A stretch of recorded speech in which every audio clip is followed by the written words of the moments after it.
Welcome to Next Level Play Therapy, a weekly podcast dedicated to supporting the next generation of child and adolescent therapists to provide exceptional play therapy services. We'll explore all things play therapy to elevate your work with children and adolescents using the therapeutic powers of play. I'll discuss practical tips and ideas so you can provide a transformative experience for your young clients and make a real difference in their lives. So get ready to take your play therapy skills to the next level and make a lasting impact in the lives of children, adolescents, and families.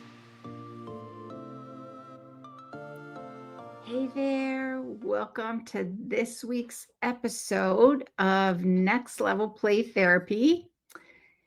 And today I want to talk about a question that comes up all the time in the play therapy circles, comes up in my play therapy training, it comes up in my consultation programs.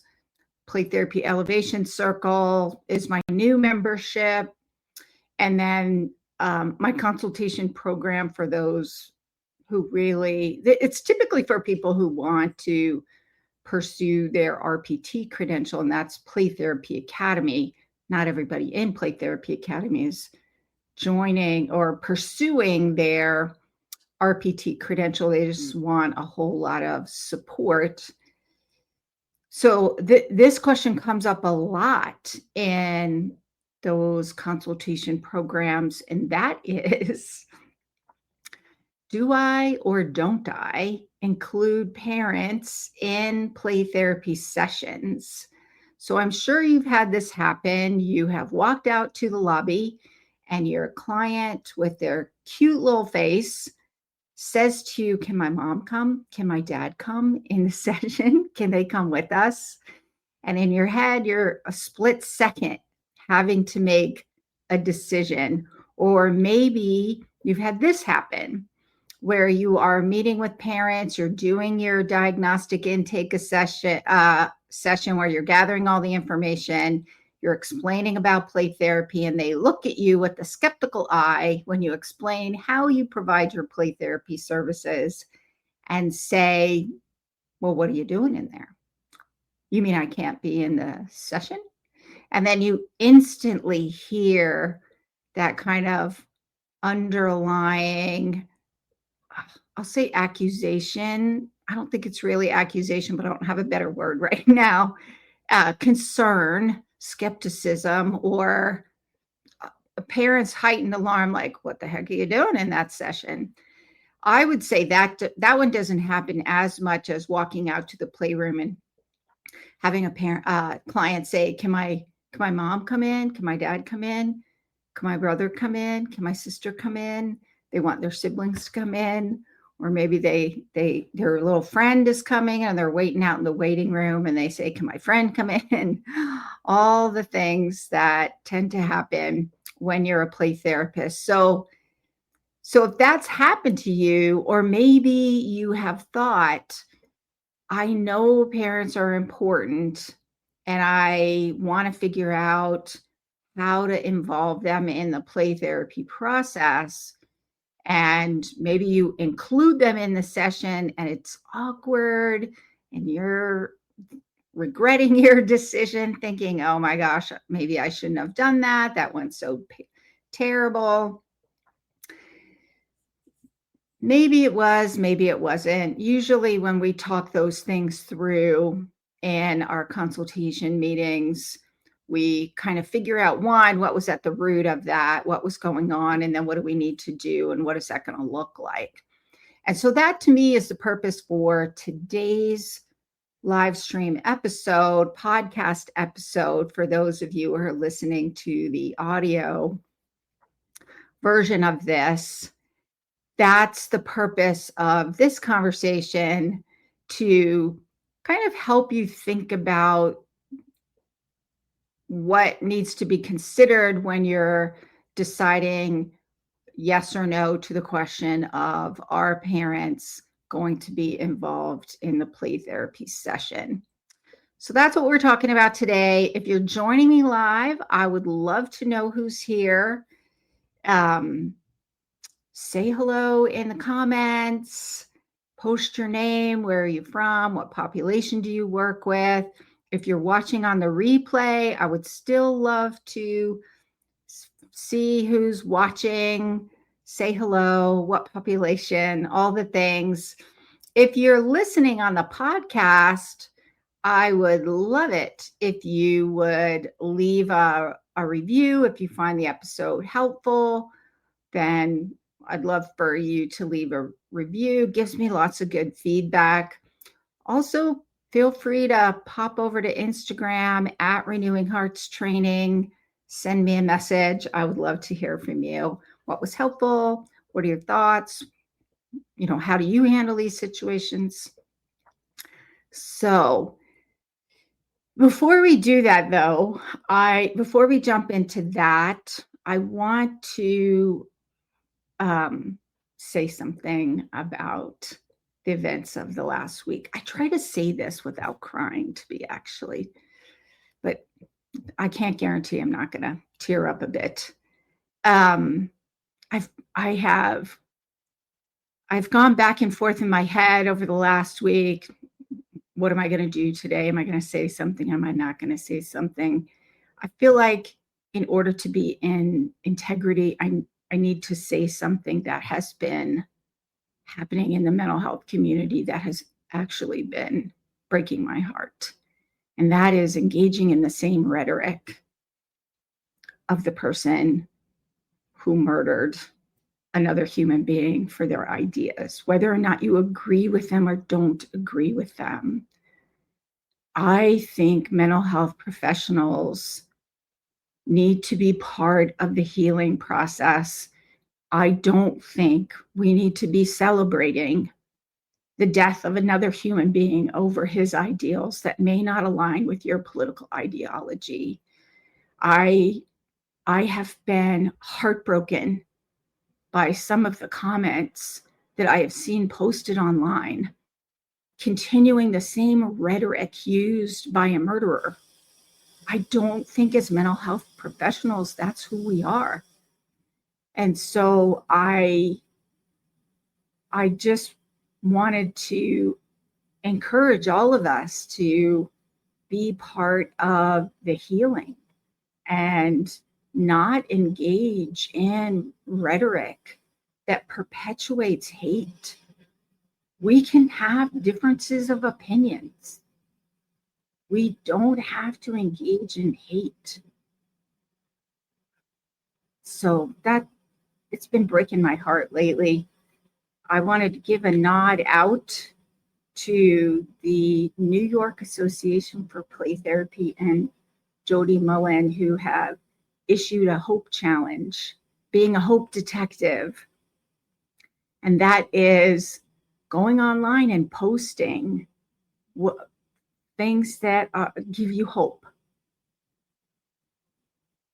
that make you look at the world and find the good, to find the healing, find ways for us to move past what I call the poison that seems to be infecting our profession. So that's just all I wanted to say on that. I'm going to end with one thing. If you're going to call me a white supremacist, that kills me, because that happened on Instagram.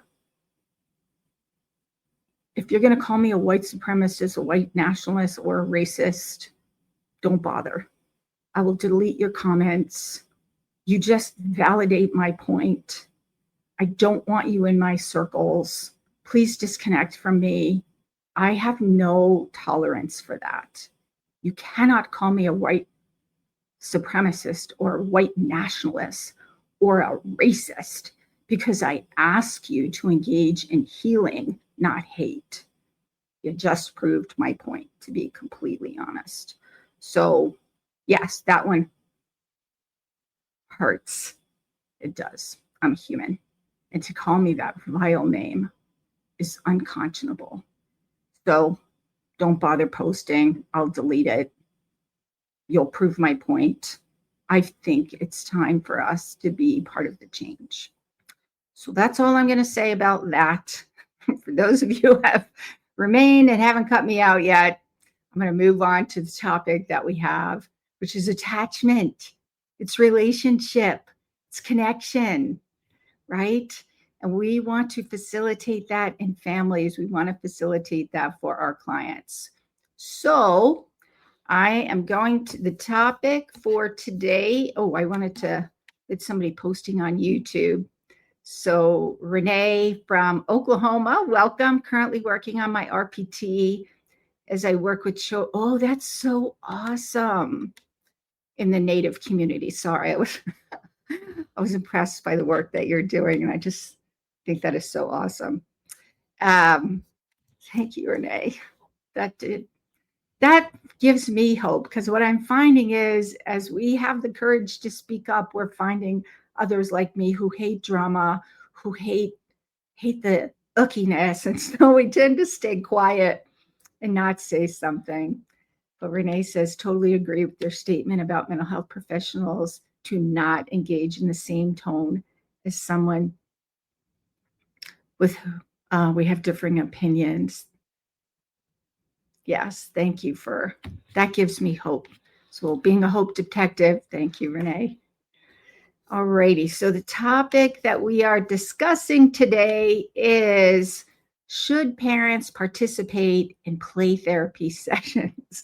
So for those of you who have remained, oh, there's another person on Instagram. I work with children and families at a homeless shelter. That's so awesome. I did that for a while too when I was in Virginia, helping to get a play therapy program off the ground. It was an interesting model that we ended up developing because of the nature of the agency, the population we were working with. But that is awesome. And repairing some of that attachment security for children who have experienced homelessness and some of the kind of trauma that comes along with that. I think that's awesome. So so that's what we are talking about today. Should parents participate in play therapy sessions? I think it's helpful to go through kind of a pros and cons when you're trying to figure out whether or not to include parents, because making a decision in the waiting room in a split second based on seeing your client's cute little face and their sweet little voice, we need to be intentional about our decision making. And so let's first look at the benefits of including parents in play therapy sessions. We would call these the pros. If we're doing a pros and cons list, these would be some pros to think about.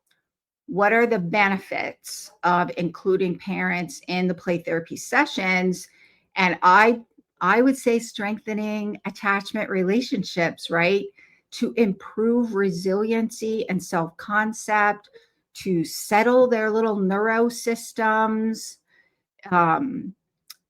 We know that children who have secure attachment relationships with their parents thrive.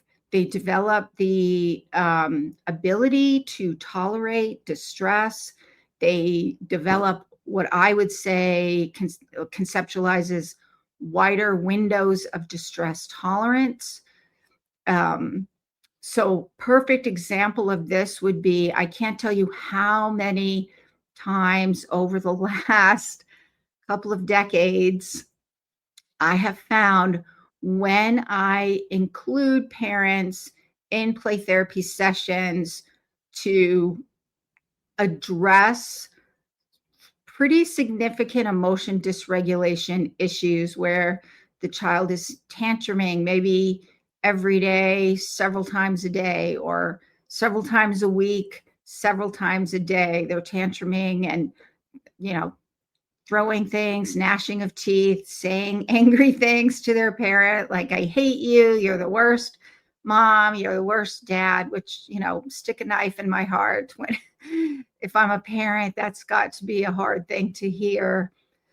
And so parents don't know what to do. They're bringing their child who is getting in trouble at school, or maybe they're fine at school and they're not doing well at home. Parents are feeling overwhelmed and lost, and they're worried about their child. And so they are bringing them to therapy. And I can't tell you how many times at some point when I begin to include parents in the play therapy sessions, and we use my attachment focused family play therapy model, and we work on that attachment relationship. We help parents learn some attachment based approaches or things to do to co-regulate and kind of help their child down regulate their nervous system. It has made a huge difference. So I think that's one of the benefits, is that we can strengthen that attachment relationship to help children use their parents for co-regulation.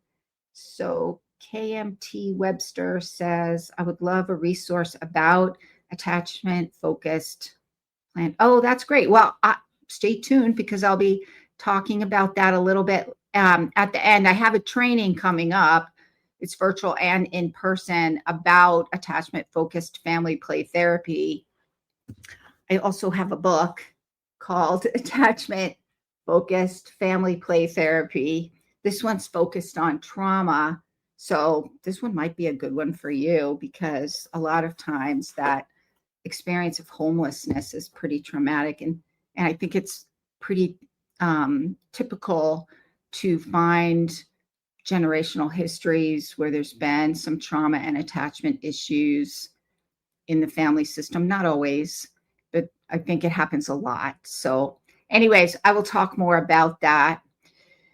Another benefit of integrating parents into the play therapy session is I find that treatment outcomes are better and faster.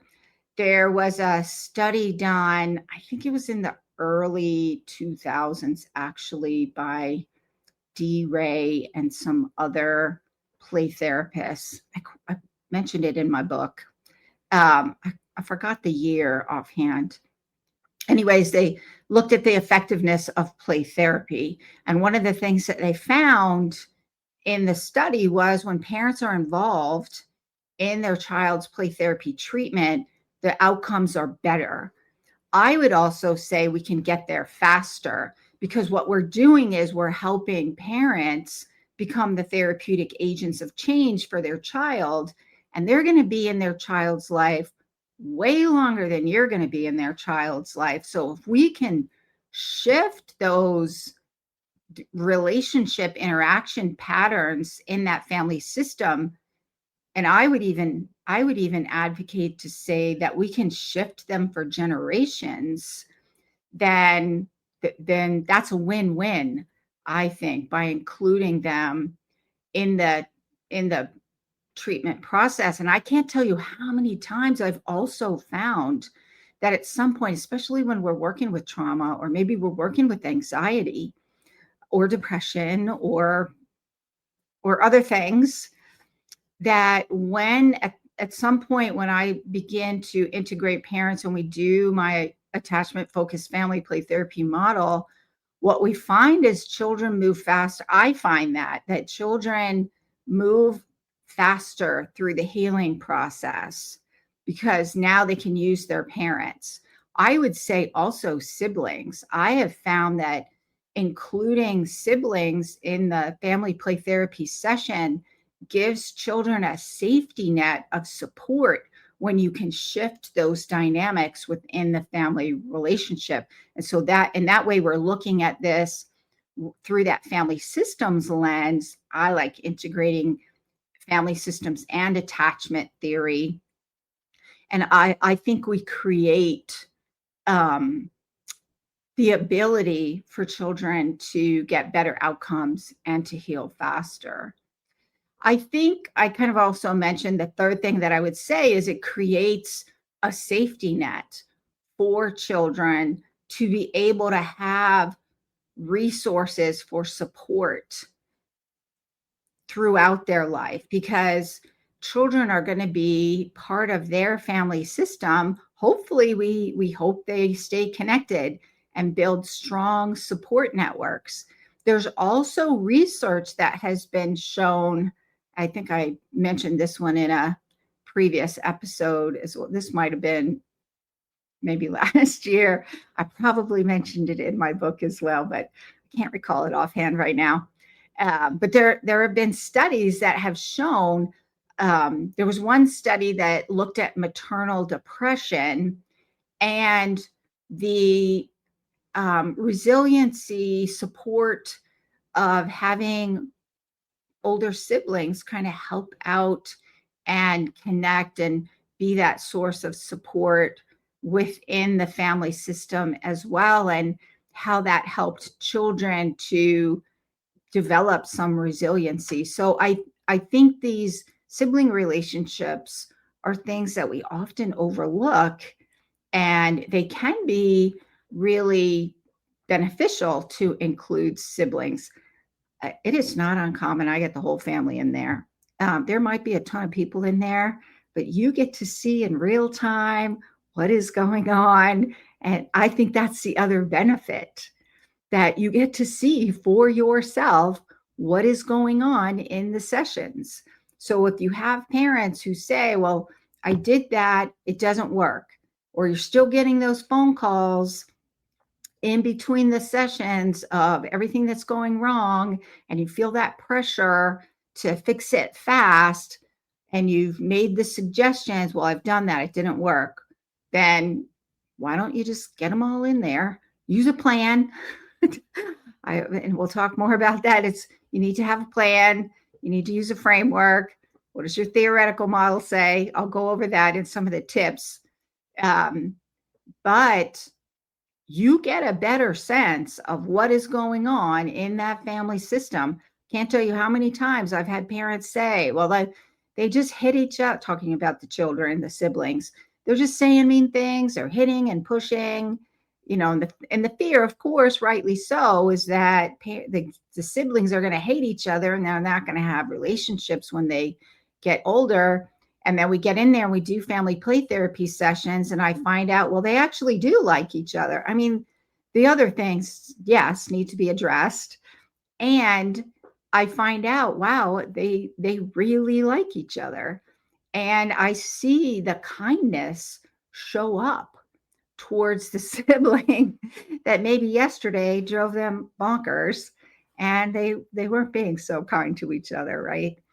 But if you want to see what is going on in real time and have a better sense, then including parents, and I would include siblings in the sessions, will give you an idea of what is going on and how to help this client make some real progress healing. So those are the benefits. I want to move on to the drawbacks, or we'll call these the cons, of including parents in play therapy sessions. So one of the drawbacks is that children don't have their own space for healing when they're struggling, and that's the benefit of individual play therapy sessions, is that you can really provide that space for the child to go to a deeper level of healing internally, right? So that intrapsychic healing, to pull out one of my big fancy therapy words. The other drawback might be, is that parent able to be a secure attachment figure for their child? Here's the thing, just because a child does not want their parent in the session doesn't necessarily mean they can't be a secure attachment figure. Just means you have some things to work through. There are some parents, though, or some adult figures, or even some siblings that maybe are not able to be in the session. Maybe there's been trauma or abuse or neglect, or maybe there's, you have to work on creating a little bit of healing for the child and do some work with the parent. And then through that process, you can kind of figure out, is this parent able to be what the child needs in terms of developing a more secure attachment? I would say it doesn't happen as often as play therapists think it will happen. And I will say it does happen. So we have to be intentional and definitely need to think that one through about safety, because you're not going to be able to facilitate any safety, any healing, unless there's a sense of safety in the sessions. The other drawback might be that you don't have a framework. Most play therapy trainings focus on the individual client for individual sessions. And I think what I want to challenge people is including parents in the play therapy session isn't individual therapy plus another person. When you integrate parents or siblings in the play therapy session, you've moved out of an individual therapy model, and the way in which you work with children and families in a session, you can't just use an individual lens, an individual therapy lens. You need to shift to either an attachment lens, and what would that attachment lens look like, or using a family systems lens, or like me, I mold those two together and integrate those two into an attachment and family systems lens.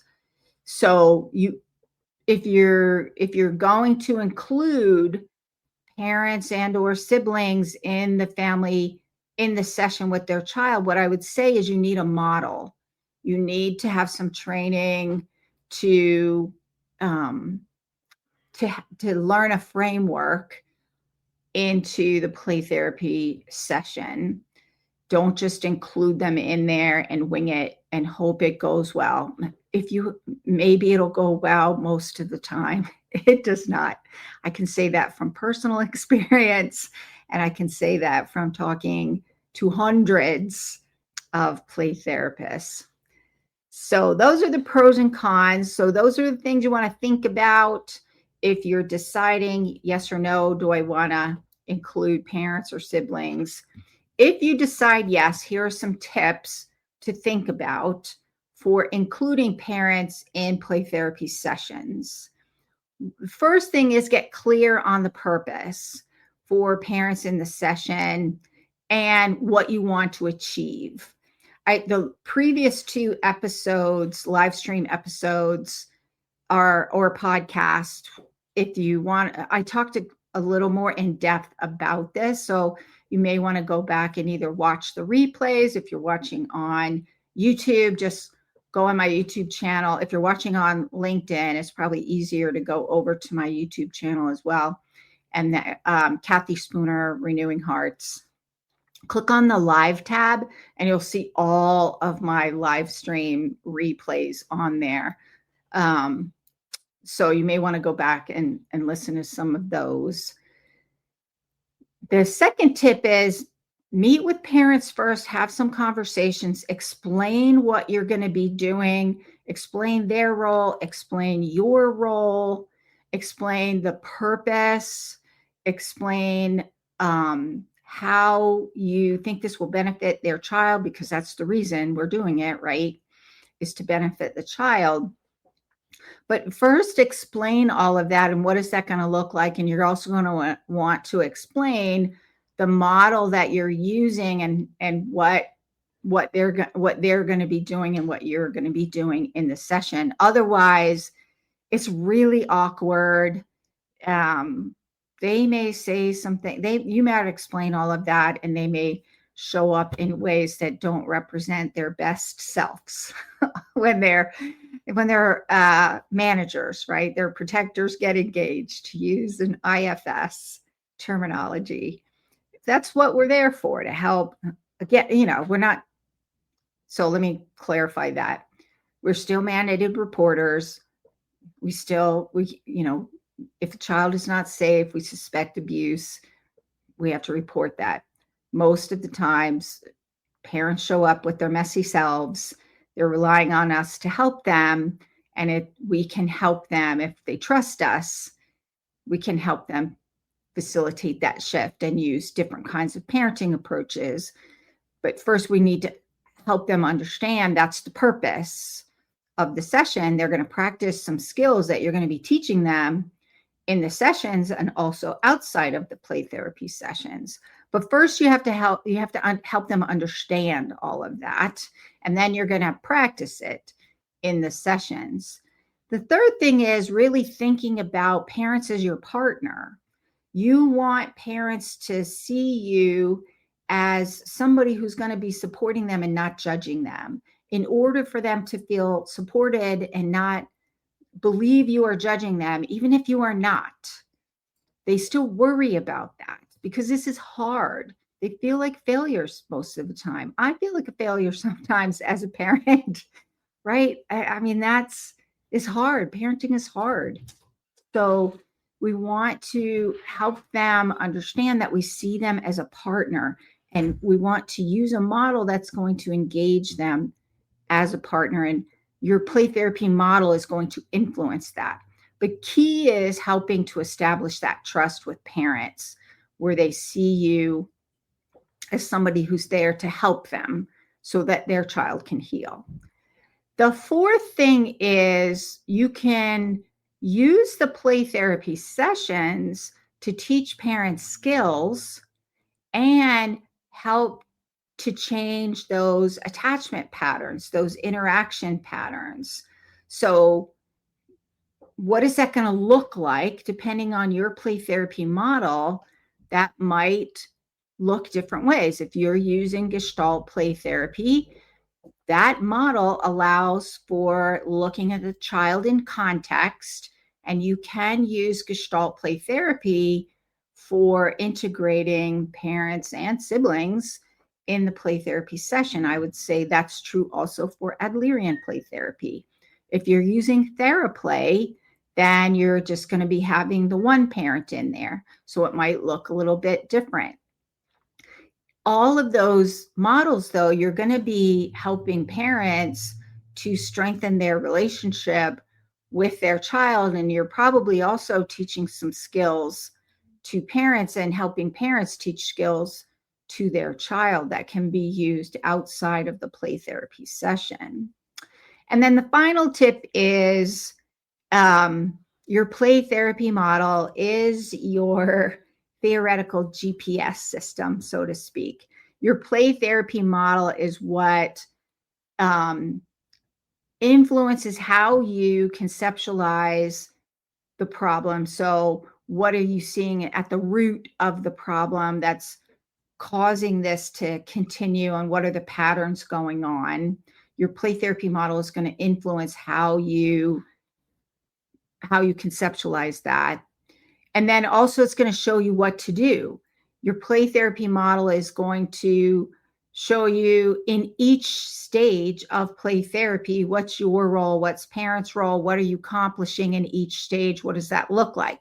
So that when you're choosing the play therapy strategies and activities of what you're going to be doing in the session, you're going to be aligning that with your play therapy model, and you're going to be thinking about what activity you're going to do in what stage of the play therapy process. So you want to have a play therapy model that is going to guide you in how you're integrating parents, and I would even say siblings in play therapy sessions. So that is it for today. Let me do a quick recap. And basically the recap is, if you are thinking about, are you going to include parents or not include parents, or I would even say siblings, in play therapy sessions, then it's really important to be intentional about the process, being clear about why parents or siblings are in that session. What is it you hope to accomplish? What are you working on? What is their role? What is your role? All the things. And you're going to go through that kind of pros and cons process to help you decide whether or not to include parents or family members in the play therapy sessions, and who, and what is that going to look like. And then also, if you've decided to include parents or siblings in the play therapy sessions, be clear about those expectations, roles, and aligning their involvement with your play therapy model. So KMT Webster says, how can we contact you via email? I'd love to reach out and learn more about future trainings. Well, thank you for that awesome segue, because I am about to say that. So if you're interested in the training, pop over to my website. There's other resources on there as well, other information. I have some other trainings on there as well if you're interested. Pop over to my website at rhplaytherapytraining.com. That's rhplaytherapytraining.com. It's Renewing Hearts Play Therapy Training. You can look on the training page. Right now, I have a training coming up called Attachment Focused Family Play Therapy. It's either, you can either attend virtually or in person. It'll be in beautiful St. George, Utah. It's November 8th, and it's a Saturday, and it's I think it's 9 a.m. to 4:30 p.m. Mountain Time, because Utah's in Mountain Time. If you're interested, we'll post the link in the comments, but if you're on Instagram, you can click on my bio. Should be a link in there as well, or you can pop over to my website.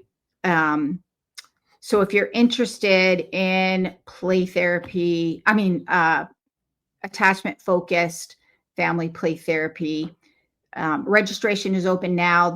You can take advantage of the early bird pricing. We just opened registration this week. Also,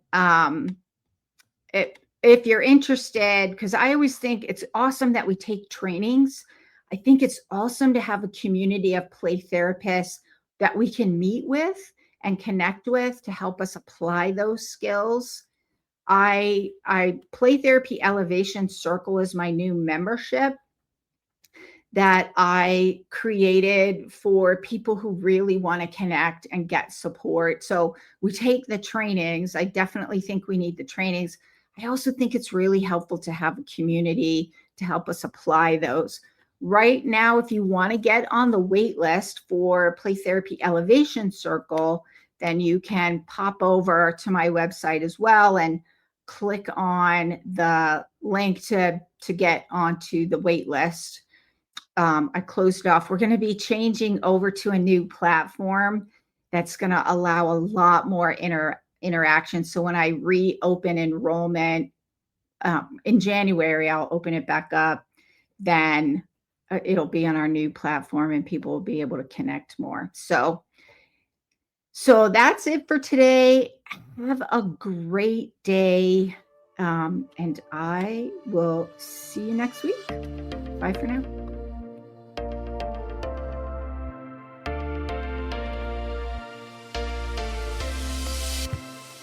Thank you for joining me on this episode of Next Level Play Therapy. I hope you found the discussion valuable and gained new insights and ideas to support your work helping children, adolescents, and families heal. If you enjoyed this episode, be sure to subscribe to the podcast and leave a review. Your feedback helps to improve and reach more people who can benefit from this information. Remember, play therapy is a powerful tool for healing and growth. Whether you're a new play therapist or experienced, I encourage you to continue your learning journey to unlock the potential of play in your own work and relationships. If you have any questions or topic suggestions for future episodes, I'd love to hear from you. Connect with me on social media and visit my website at Renewing Hearts Play Therapy Training to stay updated on upcoming episodes, trainings, and resources. Thank you once again for listening to Next Level Play Therapy. Until next time, keep playing, learning, and growing.